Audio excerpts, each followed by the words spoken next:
Cannabis Common Sense, the show that tells the truth about marijuana and the politics behind its prohibition.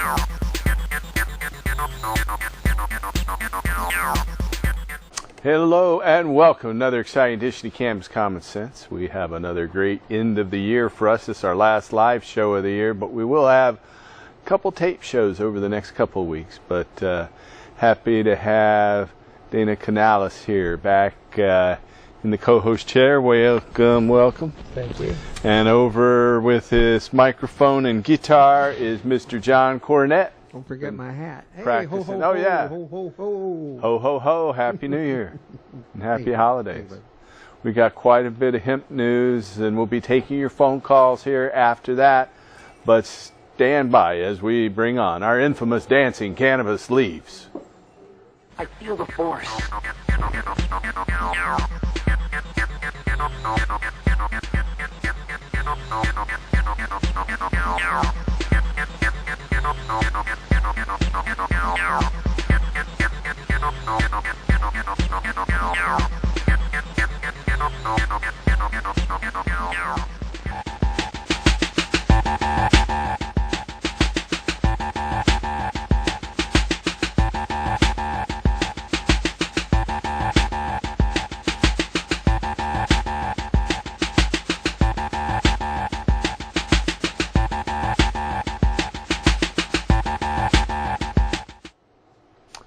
President Donald Trump yesterday signed legislation into law that includes language lifting the United States' decade-long prohibition on domestic commercial hemp production.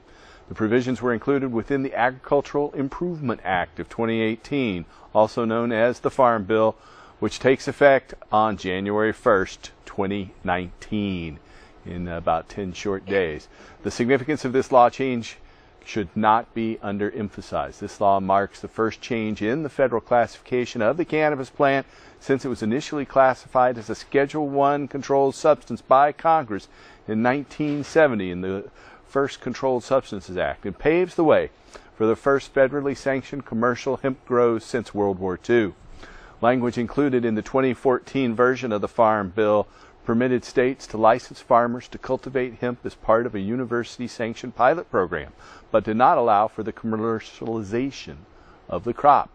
The hemp-specific provisions of the 2018 Act amend the Federal Controlled Substances Act of 1970 so that hemp plants containing no more than 0.3%, or 1/3 of 1% THC, are no longer classified as a Schedule I controlled substance under federal law. The Act also broadens the definition of hemp to include any part of the plant, including extracts for cannabinoids that do not possess greater than 0.3% THC on a dry weight basis. To date, various commercial products, such as some CBD oils, are advertised as being derived from hemp, although some experts in the field dispute the notion that such plants are an efficient source for cannabinoids. The Act permits those in the United States that wish to possess primary regulatory authority over the production of hemp to submit a plan to the United States Secretary of Agriculture. The Department of Agriculture has 60 days to approve, disapprove, or amend the plan. In instances where a state proposed plan is not approved, it says, quote, "It shall be unlawful to produce hemp in that state without a license," end quote. Federal grant opportunities will be available to licensed commercial farmers, as will the ability for farmers to obtain crop insurance. The Act does not federally recognize non-licensed, non-commercial hemp cultivation activities. In other words, recreational or medical. Nothing in the new language shall affect or modify the existing regulatory powers of the United States Food and Drug Administration or other agencies with regard to the enforcement of the U.S. Food, Drugs, and Cosmetics Act or the Public Health Services Act. The FDA has previously acknowledged that it will take action when we see the illegal marketing of CBD-containing products with unproven medical claims. We're especially concerned when these products are marketed for serious or life-threatening diseases where the illegal promotion of an unproven compound could discourage patients from seeking other therapies that have proven benefits, end quote. These changes represent a significant and long overdue shift in U.S. policy. Nonetheless, future regulatory efforts will likely still be required to address emerging consumer issues when it comes to the commercial sale and marketing of certain hemp-derived products, particularly so-called hemp-derived CBD extracts. For years, many of the producers of these products have navigated in a gray area of the law, manufacturing products of variable and sometimes questionable quality and safety.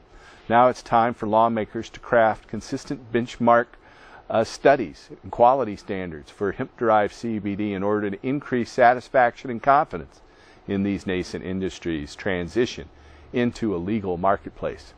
Following yesterday's passage of the 2018 Farm Bill, U.S. Food and Drug Administration Commissioner Scott Gottlieb today issued a statement with regard to the agency's oversight of products commercially marketed as hemp-derived CBD.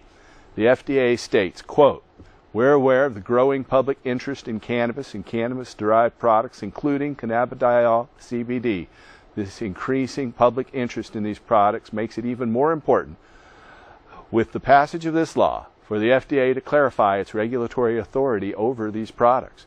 In short, we treat products containing cannabis or cannabis-derived compounds as we do any other FDA-regulated products, meaning they're subject to the same authorities and requirements as FDA-regulated products containing any other substance.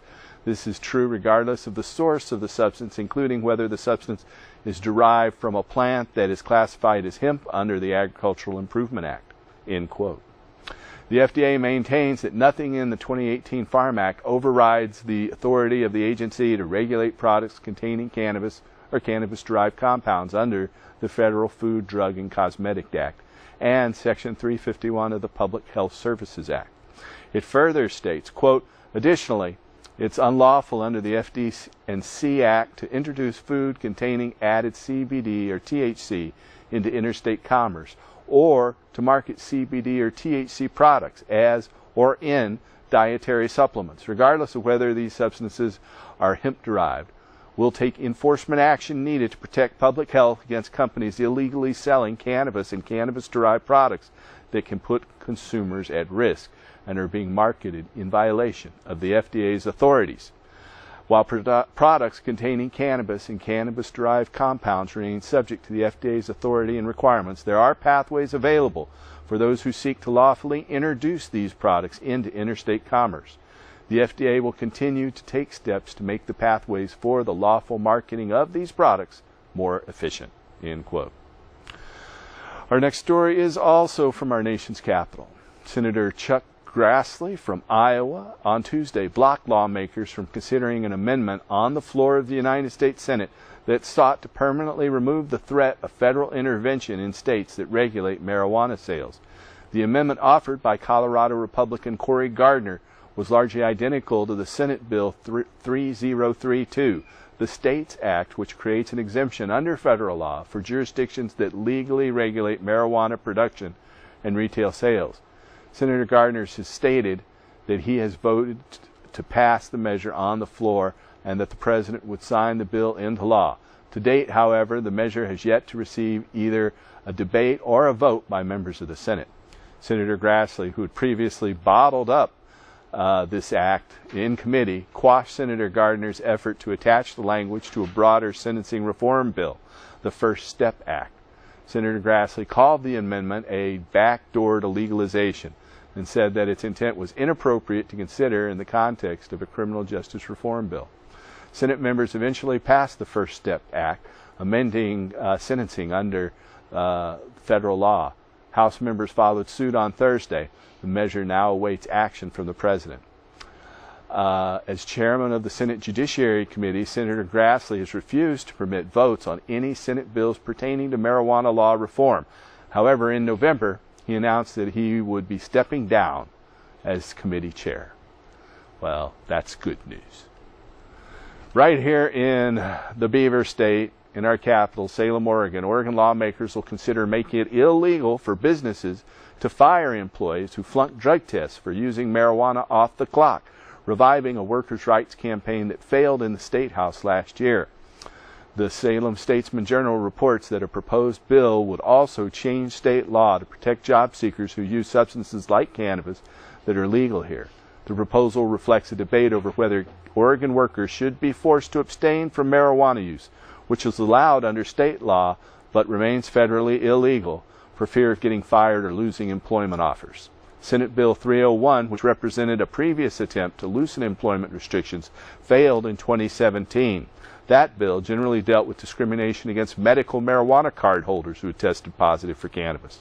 The new bill will be seeking to end bigotry against all cannabis users, whether it's for medical or adult social use. Big news in the business world. Anheuser-Busch's InBev, the world's biggest brewer, said Wednesday that it's teaming up with Canada's Tilray to research cannabis-infused drinks. I guess might be some Bud in the coming Budweiser. That'll be a new twist. In the latest major company to start exploring the pot market following decisions to legalize recreational marijuana in Canada and a number of U.S. states, AB InBev and Tilray will invest a combined $100 million into researching non-alcoholic drinks containing cannabis elements. According to Anheuser-Busch, quote, "We intend to develop a deeper understanding that will guide future decisions about potential commercial opportunities," end quote. Kyle Norrington, president of Anheuser-Busch's InBev's Canadian subsidiary, Labatt Brewing Company, and said in a statement, "For now, AB InBev is only looking at using cannabis ingredients in Canada. The company, whose top brands include Bud Light and Stella Artois, will make a decision on whether the pot products are commercially viable at a later date." Tilray, which is based in British Columbia, specializes in medicinal cannabis products. Earlier this week, the firm announced a partnership with Swiss pharmaceutical company Novartis to distribute medical cannabis in international markets. We'll talk a bit more about that in a minute. Other big consumer brands are looking into how they can capitalize on loosening restrictions on cannabis products. With Democrats winning control of the House of Representatives, Congress may finally pass the Farm Bill, which did happen, and made hemp legal to produce and potentially open the door for more products containing cannabidiol, or CBD. Earlier this month, Marlboro's owner, Altria, announced it was investing $1.8 billion in the Canadian cannabis company Cronos Group. Canopy Growth, another Canadian marijuana business, received a multi-billion-dollar investment from Corona's owner, Constellation Brands, in August. One top consumer brand resisting the pot rush for now is Coca-Cola. Coca-Cola's CEO, James Quincy, said in October that the company doesn't have any plans at this stage to enter the cannabis market. But you know, Coca-Cola was originally made with cocaine and cola, two different drugs. They've been removed for the past 80, 90 years. Belgium-based AB InBev has been looking for ways to juice up its sales as consumers increasingly turn to craft beers and microbrews. That's hurt sales for mass-produced beers such as Budweiser and Bud Light. I think putting some Bud in the Budweiser might pick up sales. Canadian cannabis grower Tilray, though, also announced on Tuesday that it had entered a global framework agreement with Sandoz, a generic arm of a Swiss pharmaceutical giant Novartis. Investors welcome the news, with Tilray's shares leaping nearly 10% on the New York NASDAQ index as of 4:30 this afternoon. That is amazing in light of the downturn in the stock market, where the NASDAQ has dropped about 22% in the past month. The marijuana company will collaborate with Sandoz, one of the inventors of LSD back in the day, to supply non-combustible medicinal products. The partnership could also include the co-branding of certain products and the development of new ones. The agreement builds on an existing alliance in Canada between Tilray and Sandoz's local subsidiary. Established in 2013, Tilray currently distributes its products in 12 countries worldwide, with operations in Canada as well as Australia, New Zealand, Germany, Chile, and Portugal. Nearly 24 countries have legalized medical cannabis use, including Canada, since 2001, along with 33 U.S. states and the District of Columbia. In October, Canada became the world's first major economy to legalize recreational cannabis use, following in the footsteps of Uruguay, which did so 5 years prior. And on another story, $4 billion companies and institutional investors swooped in to infuse this cannabis industry with cash and an air of legitimacy. Outdoor growers and sellers gathered together to swap stories and horror stories and honor one another for excellence in then illegal art of growing cannabis. And it's in this spirit that the first Emerald Cup was born. Taking place in Santa Rosa, California, the 15th annual Emerald Cup last weekend was a far cry from the original. Where once cannabis was illegal, things now have changed, and they're a far cry from their original ones. The Emerald Cup, also known as the Academy Awards of Cannabis, was just a small gathering of cannabis cultivators and enthusiasts. The event now attracts national media outlets and world-famous celebrities like Willie Nelson and Kevin Smith. Throughout the course of the two-day event, the Emerald Cup saw approximately 27,000 paid attendees and over 250 vendors. In stark contrast, other investor-focused cannabis conferences, where cannabis use is often banned, dozens of booths and tents were set up at the Emerald Cup to allow attendees to talk with judges and partake in many of the cannabis brands on display at the event. This year's event also had the distinction of being the first Emerald Cup to take place since adult use cannabis sales became legal in the state of California. Although many welcomed cannabis's first year of adult use sales, it was also a year where many cannabis companies in the state were forced to close their doors, due primarily to shifting regulations on the state and local level. Consequently, many of the cannabis brands that entered the Emerald Cup already felt like winners, if only for the fact that they'd survived a tumultuous year in California cannabis. Other cannabis brands, like the original Jack Herer, found the event's timing particularly poignant. Named after the late cannabis activist Jack Herer, the original Jack Herer, which is owned partially by his family, took home the Emerald Cup prize for the best cannabis distillate. Accepting the award for the brand was Herer's son Dan Herer, who gave a moving acceptance speech. It's quite fitting that Jack Herer's family wins this year, the first year that cannabis is legalized for adults nationwide. Willie Nelson came and accepted in person the first Emerald Cup Cannabis Activist Award, and the Emerald Cup is now renamed the award the Willie Nelson Cannabis Activist Award. Our next story is from East Asia. South Korea is looking to become the first country in East Asia to legalize medical cannabis, marking a significant milestone in the global industry and a potential turning point in how the drug is perceived in traditionally conservative societies. The country's National Assembly approved the amendment to the Narcotics Control Act to allow for medical marijuana. Now the Ministry of Food and Drug Safety, or MFDS, will need to establish specific regulations on what exactly will be allowed and the procedure patients must follow to qualify. Medical cannabis products will be tightly restricted, but the law's approval in the Korean legislature is seen as a breakthrough in a country that many believe would be the last, not among the first in Asia, to approve any use of cannabis. Out of Albany, New York, enacting legislation to permit and regulate the retail sale of cannabis to adults is among Governor Cuomo administration's top 2019 legislative priorities, New York's governor announced on Monday. Governor Andrew Cuomo, son of the late Mario Cuomo, said, quote, "We must end the needless and unjust criminal convictions and the debilitating criminal stigma, and let's legalize the adult use of recreational marijuana once and for all," end quote. His comments reaffirmed those of a Cuomo spokesperson in November who said, quote, "The goal of this administration is to create a model program for regulated adult use marijuana," end quote. Days later, New York City Mayor Bill de Blasio also publicly endorsed legalization, stating, quote, "Our mission is clear. We want New York to be the fairest big city in America. If we get legalization right, marijuana can be an important new part of the solution," end quote. A newly released city task force report estimates that retail sales in New York City alone could total some $1.7 billion per year. Also, prosecutors in Brooklyn, New York began to expunge minor marijuana offenses from offenders' records. Out of Rockville, Maryland, self-reported marijuana use by adolescents has failed to increase in recent years, despite the majority of states legalizing it for either medical or adult use. according to the latest data compiled by the University of Michigan's Monitoring the Future survey, which is commissioned by the U.S. National Institutes on Drug Abuse, or NIDA. NIDA is a part of the U.S. National Institutes of Health.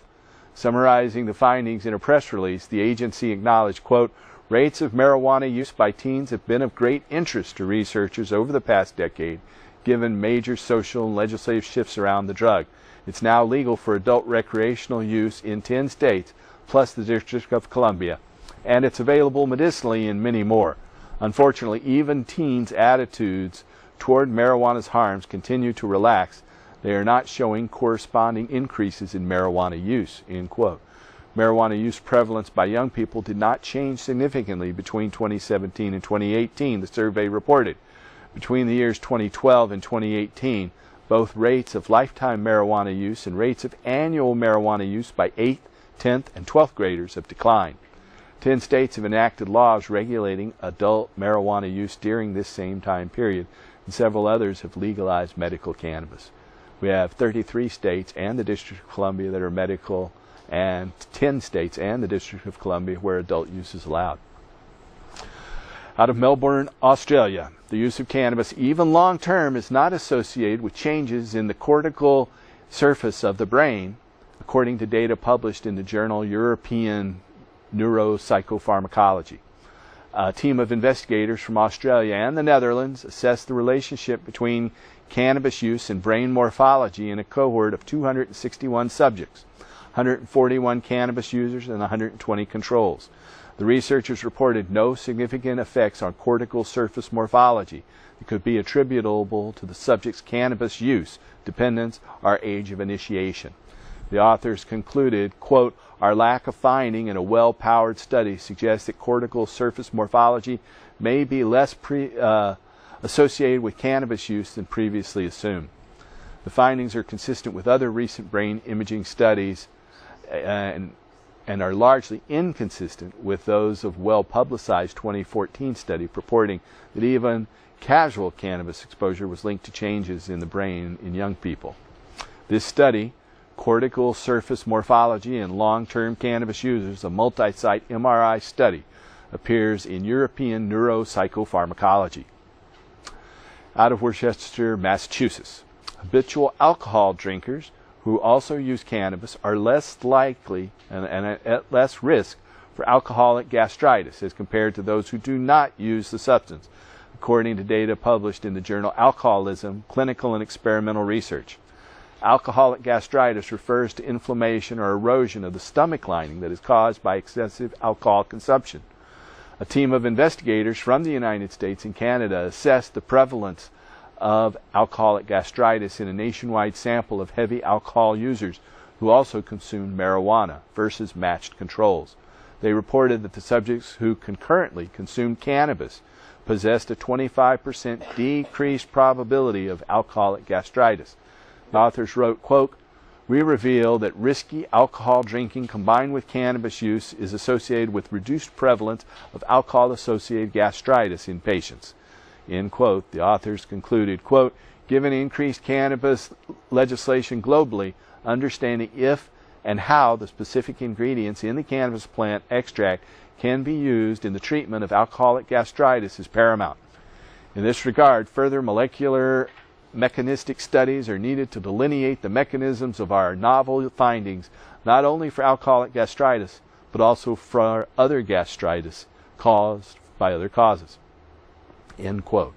This study, Reduced Prevalence of Alcoholic Gastritis in Hospitalized Individuals Who Consume Cannabis, appears in this month's issue of Alcoholism, Clinical and Experimental Research. From Leipzig, Germany, the adjunctive use of cannabidiol is associated with remission in schizophrenic symptoms in a patient previously unresponsive to conventional treatment, according to a case report published in the Australian and New Zealand Journal of Psychiatry. Investigators of Leipzig University in Germany assessed the use of twice-daily dosing of 750 milligrams of CBD in conjunction with clozapine in a patient with treatment-resistant schizophrenia. Cannabidiol dosing was associated with remission criteria and improvements remained consistent over 8 months. The authors wrote, quote, "Our case report contradicts the assumption that CBD is not likely to be any superior than existing antipsychotics," end quote. The authors concluded, in fact, CBD might be particularly suitable for those patients who are resistant to antipsychotics due to its different mode of action. The full text of this study, "Remission of Severe Treatment-Resistant Schizophrenia Following Adjunctive Cannabidiol," appears in the Australian New Zealand Journal of Psychiatry. And that's our last hemp news story for tonight. Mr. John Cornett's been standing by, ready to play us a song. Thanks, John. Oh, yes, sir, I have been standing by. And it, by the way, Merry Christmas. I'm not afraid to say it. And a happy New Year coming up here. Ho. Yes. Yeah, I love Christmas because, you know, we got a choice. We can be happy or we can be sad. I like to be happy. I got happiness on my mind. This song right here reminds me of what it's like to have nice warm weather. I like America. On the first part of the journey, I was looking at all the life. There were plants and birds and rocks and things. There was sand and hills and rings. The first thing I noticed was a flower, the buzz and the sky with no clouds. The heat was hot and the ground was dry, and the air was full of sound.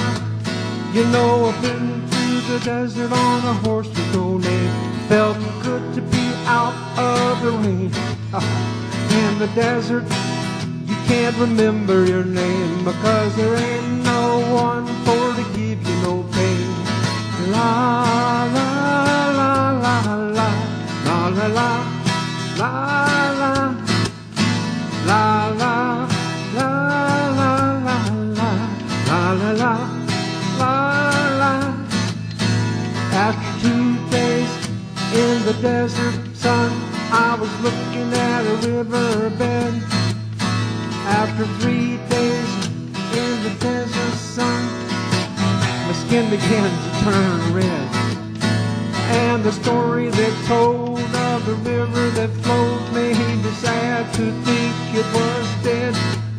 You know, I've been through the desert on a horse with no name. Felt good to be out of the rain. In the desert, you can't remember your name because there ain't no one for to give you no pain. La la la la la la la la la la la la la la la la la la.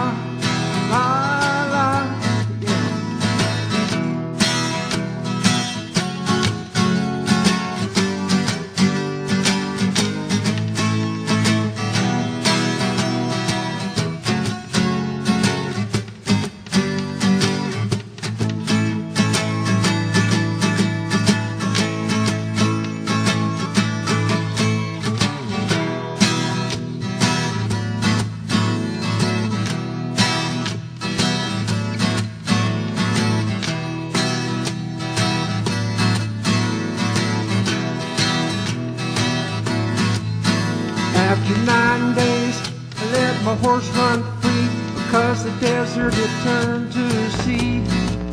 There were plants and birds and rocks and things. There was sand and hills and rings. The ocean is the desert wind, it's life underground, and the perfect disguise above. Under the cities lies a heart made of gold, but the humans will give no love. You know, I've been through the desert on a horse with no name. It felt good to be out of the rain. In the desert, you can't remember your name because there ain't no one for to give you no pain. La la la la la la la la la la la la.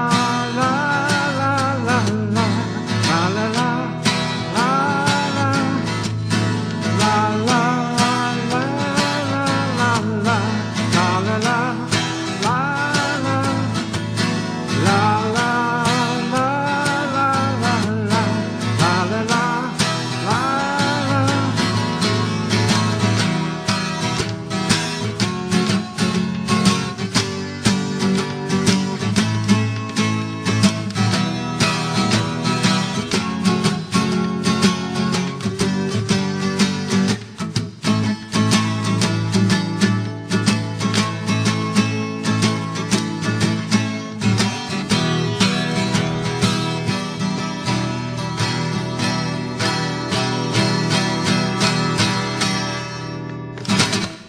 Thank you, John. And John, I just got to congratulate you and your wife Judy on getting that license for your second marriage here. We're going to reaffirm our 30 years of rabbit and scouting. All right. Well, congratulations. Thank you. Hey, Dana, we're back.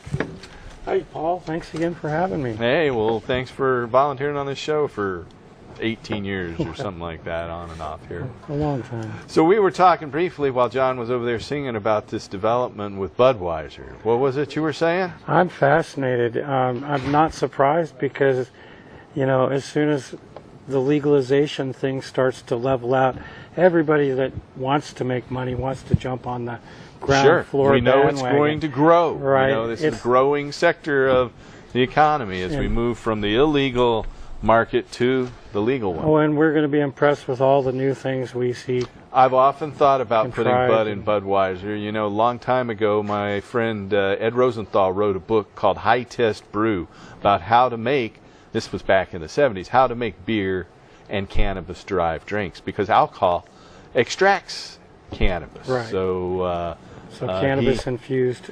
Yeah, I remember he had a little tagline. They came with labels for your bottles, and it's called High Test Brew, the one to have when you're having only one.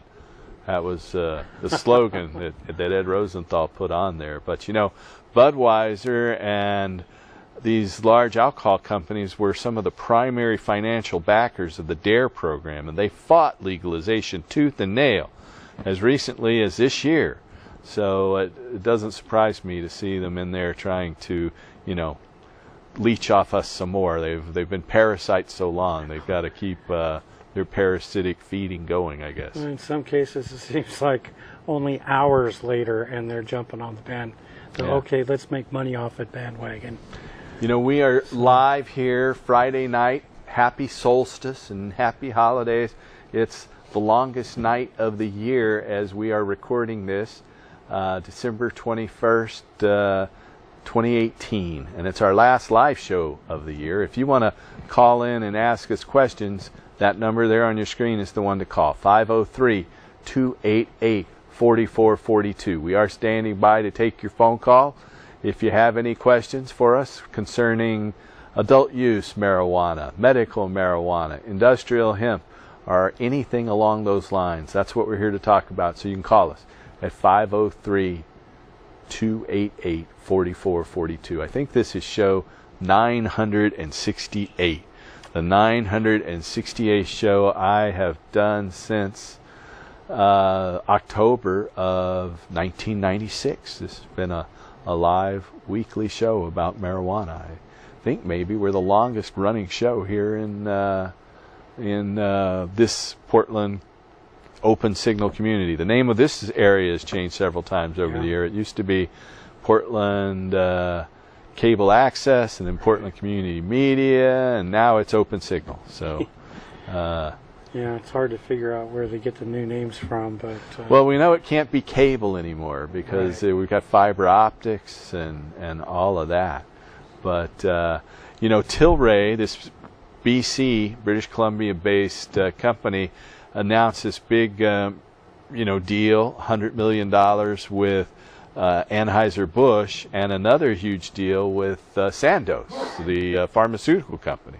So they're making a major play. But wonder where they got all the client or potential customer information. That's a good question. And that brings up the reason why we have this banner turned around here. A Canadian Israeli energy company called Adira Energy has been battling me and us in public to steal our business, and so far they've been pretty successful in it. They will lie to you if you call them at what is now the Empower Clinic and tell you that I sold the business, but I didn't sell it. I was never paid anything. I had one lawyer who I paid about $70,000 to, as I took magic beans for my company, and unfortunately the magic beans have caused some indigestion. So I'm continuing to pursue them. And they're continuing to pursue me. They've spent about $2 million on lawyers so far. I've spent about $170,000 in total, and there goes the tail right there. So for more information Or if you're interested in finding a doctor who can help you get a medical marijuana permit, whether it's in Oregon or New York or Kentucky or Ohio, you can call us at that number there on your screen. It's 503-235-4606. We have a physician referral service, and we'd be more than happy to refer you to a doctor who isn't employed by an Israeli-Canadian energy company that's taken over their business. So give us a call. And if you want more information about this incredible story, you can call us at that number as well. It's 503-235-4606. I've had that number since 1988. And one of the things that the Canadians said was I had illegally taken that number back. And so they fought about that too. But I know they took a bunch of your personal property as well. Yeah, it's pretty hard. And they fired my wife and 2 children, and my business partner and his wife and their children.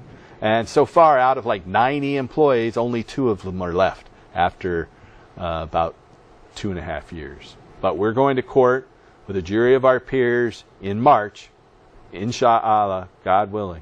You know, we have a studio audience, and you're invited to come down here if you have a question or comment for us. We have a live off-camera microphone, and we have somebody at that off-camera microphone. Oh, it's John Cornett in his Santa hat.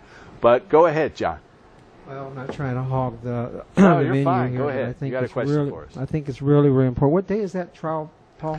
I can't tell you. It's in March. I'll tell you Okay. more as we get close. If you guys out there, I just want to say this and shut up. If you guys can hold a special place in your heart and just start praying like crazy for this man. Thank you, John. We keep trying. It's pretty awful what they've done to me. It's and really my important. family. I mean, you know, we went from This having a Christmas. successful business. I paid our Yes. doctors 3 times what I was paying myself, and my whole family is driven to poverty, basically. And You're never poor. You're never poor, brother. well, yeah, but I still got to pay the rent. I'm behind on some rent right now, and hopefully we'll catch up on it. But anyway, if you have a question for us tonight, give us a call at 503-288-4442.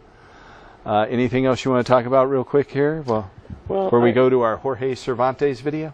No, actually, I think that's probably a good idea. I'd love to see what Jorge's going to show us. We're going this to week. continue his tour of the giants of cannabis, so stay tuned as we bring on Mr. Jorge Cervantes, who was live in the studio 2 weeks ago, but we have him on tape tonight.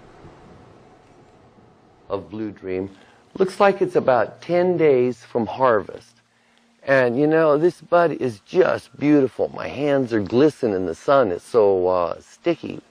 You know, they glisten with that resin. But I squeeze it a little bit, and it's just, it really hasn't filled out. It needs to put on weight. This plant over the next 10 days won't look like it grows a lot, but it'll put on a lot of weight. It could put on 30 to 50 or more % in weight from now until the next 10 days when it's harvested. It's hard to wait, but it's worth the resin.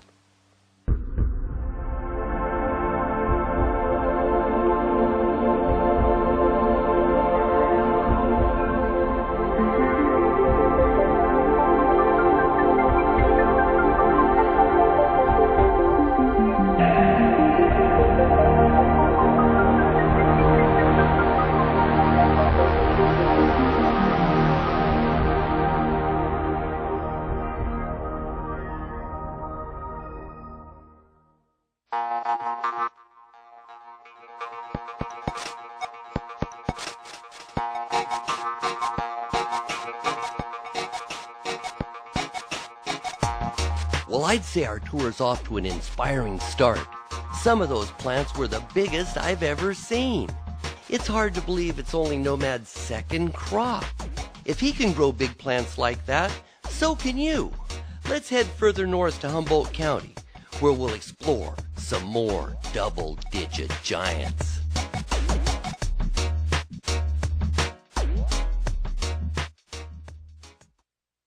Wow, if we look at this greenhouse, we can see, you know, the bricks along the bottom and the base to it here, and the upright 2x4s. And notice they've also put this wire in here.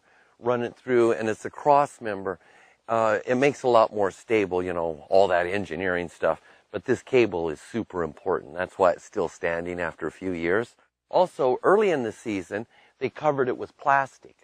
And you can see all of these little staples here where they don't even have to pull them out. They just cover it with a skin of plastic, staple them all in here, or staple it all on here, and pull it off every year, basically, because they use really lightweight plastic that doesn't last very long. So just 1 year, early in the year, and then they take the plastic off top and bottom, obviously recycle it. That's very important. I want to talk about this because there's some growers that leave their shit in the woods and it doesn't biodegrade, and you walk by, you see it. These guys are also putting liquids and stuff, fertilizer gets into the watershed, weird stuff's happening. Just don't do that stuff. If you're going to use, or if you're going to get along with Mother Nature, respect her and take your stuff away after you use it. Don't leave your junk in the woods. It's just bad karma. Okay, that's the end of my little soapbox. Let's look at this. This plant has just grown too big, and it's outgrown the cage, so to speak. But the good thing is it's right up alongside here. There's air that comes in here. If this were plastic or something, it was growing against plastic, this would all be rotten right now, but it's not. So it does keep it contained. Well, let's walk around this garden so you kind of get an idea of what's going on. Remember, I mentioned these cables that go at a 45-degree angle. Notice down here they're hooked together with turnbuckles, and that means you can keep tightening them up or loosening them up however you need. But that's a real good idea. It's actually much better than putting a solid one in here. Anyway, I like it a lot better. And it's easier. Now, we can go around right here. Over here is the entrance to the garden. They've got a gate, you know, it's got this here. It doesn't need to be plastic. It just happens to be plastic. Here's the latch. But this keeps all the animals out, and that's really important. Let's take a quick look inside here. Here we go, and it's just a simple gate and everything. And we walk in, and notice there's a walkway all the way around the garden. Got to step over. Here's how all the water is delivered on this one irrigation hose here. This one right here, a little 1/2-inch plastic pipe. Takes a little while for a couple 100 gallons to flow through there, but not long, and it drips out just fine. Plenty of pressure. They got the tank, the big water reservoir, is it's about 100 feet up on the hill, so they got tons of pressure. I didn't even bring my pressure gauge to measure it, but I can tell you it's at least 25 pounds per square inch. Let's look around over here. Oh, well, I guess this road's closed. I can't get through here. Kind of overgrown everything. Boy, I don't even want to crawl through that. I mean, that goes all the way down to the ground. Okay, I'm going to have to go around the other way. Well, let's take a look around the other side, see what that looks like.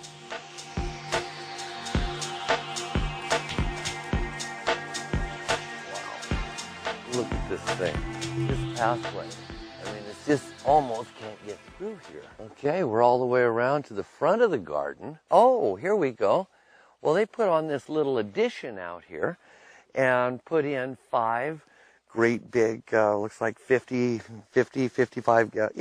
gallon containers of soil, and they put in 5 OG Kush plants here.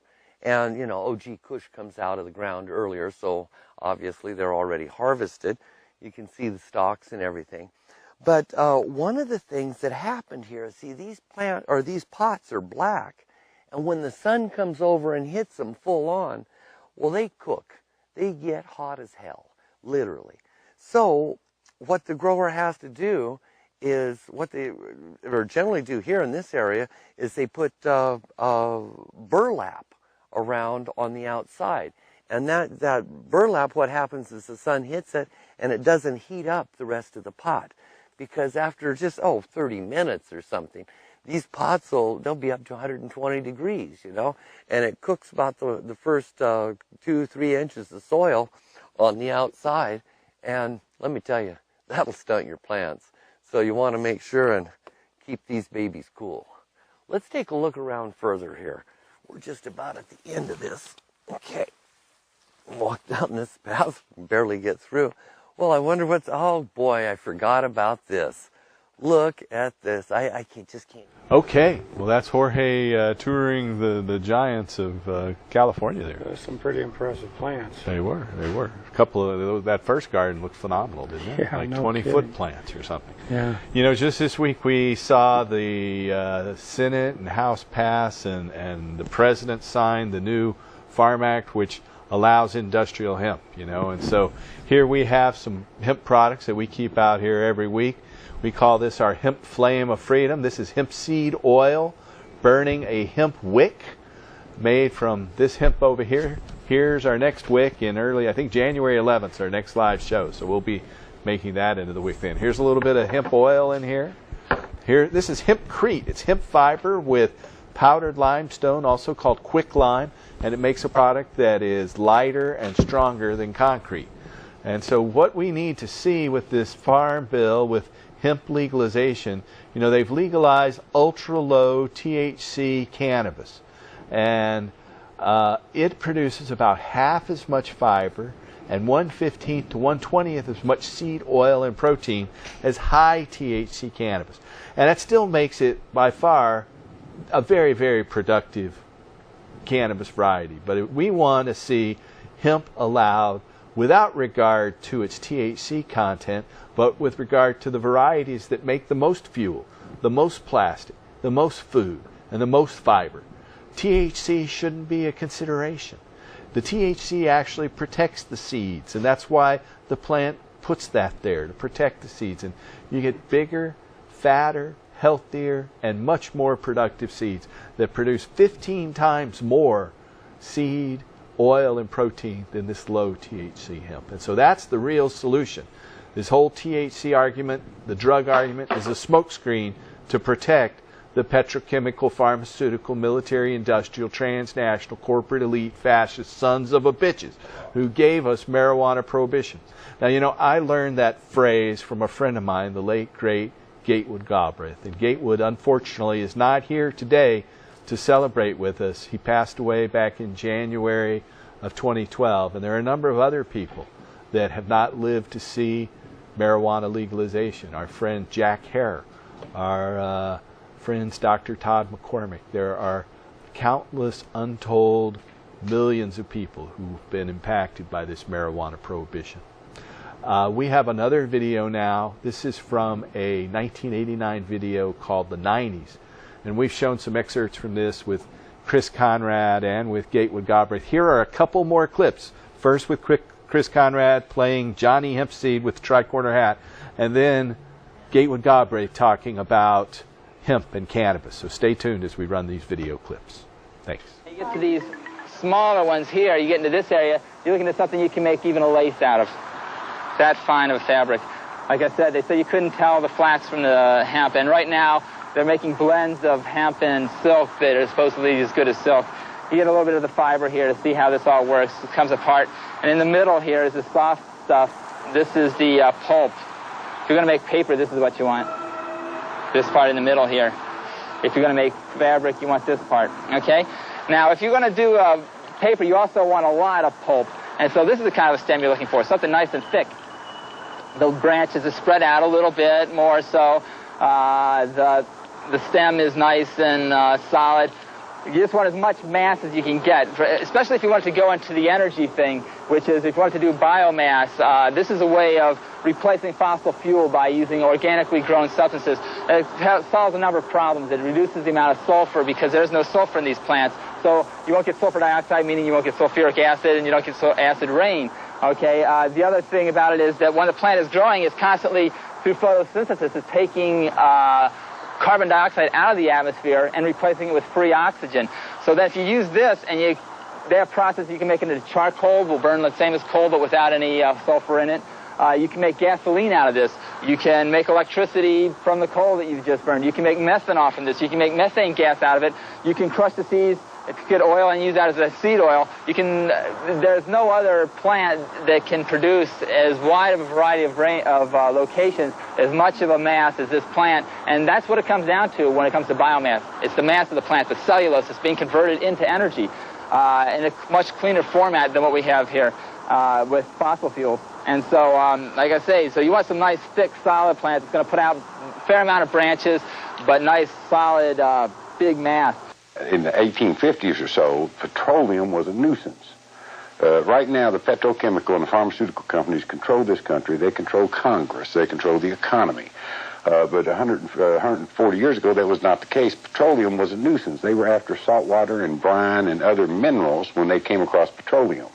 It wasn't until the 1890s, 1900s, and 1910s that they found out what petroleum could be used for as far as synthesizing products.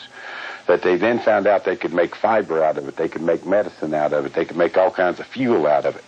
And they conspired to assume a monopoly over those commodities in this country.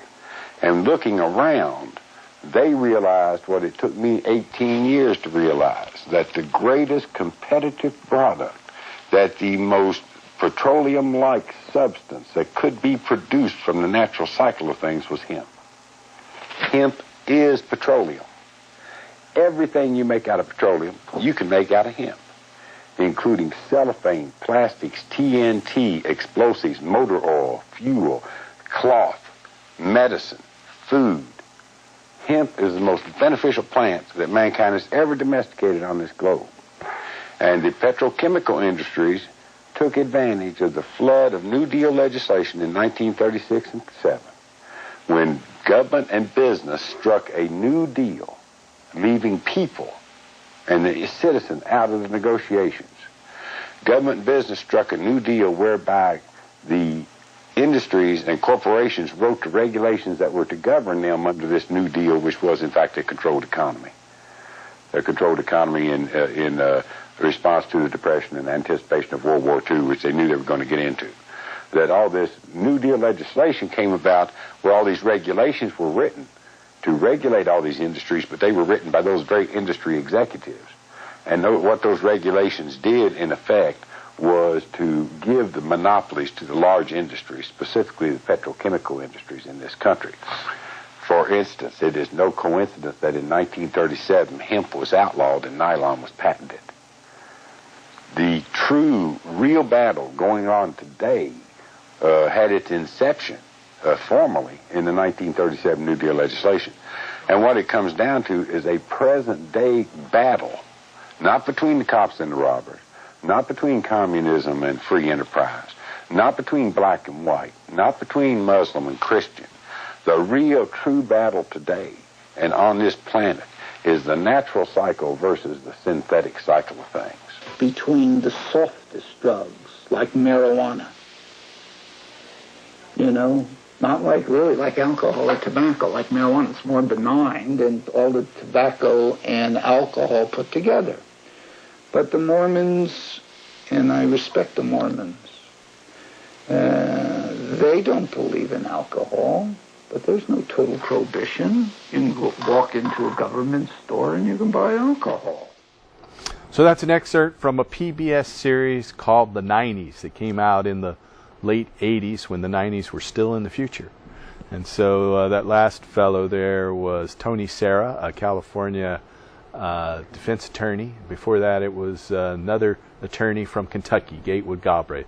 In fact, it was when Willie Nelson saw this video on PBS that he contacted Gatewood, and Gatewood later introduced him to me. And so it's a good thing to look back. But people like Gatewood, Jack Hare, and others have not lived to see this day and this new hemp legalization. But you know, I often think of the quote from Isaac Newton, and it's he said that if I've seen farther than others, it's because I stood on the shoulders of giants.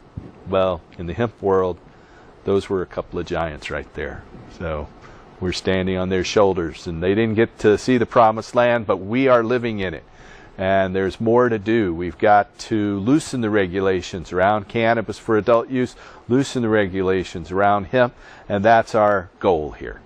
So anything you want to say? And we're down to about 2 minutes, 20 seconds left here. Yeah, absolutely. Because of giants like those and yourself, pioneers like yourself, they got the momentum going, and all we need to do is not let that ball drop. We've got to keep it going and keep the truth getting out there.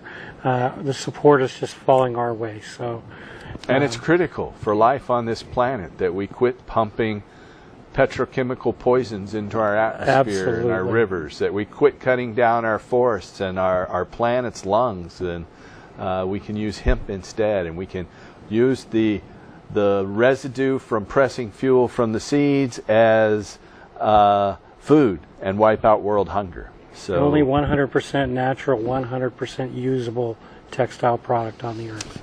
So we are out of time. If you want to reach us and find out about our physician referral service, about our battle with this Israeli-Canadian oil company, or find out more about our organization, you can give us a call at that number there on your screen. It's 503-235-4606. Thank you, Dana. Thank you, viewers. I want to wish you all a happy New Year and a happy holiday, happy solstice. It is the longest night of the year as we're recording this. And thank John Cornett and Steve Savar and William Lapel and Tekket Quintera and Scott Tracy Happy holidays to all the other guests. crew members over the years that have helped us be here. Here's Mr. John Cornett to take us out. And remember, we need your help too. Restore hemp. There's a train coming, and it's steadying on the track. People changing, and for some there's no turning back. Cannabis, more than just, it's cannabis, and it's more than just, it's cannabis, and it's more than just a weed. More than just a weed, baby. Oh yeah. More than just a weed.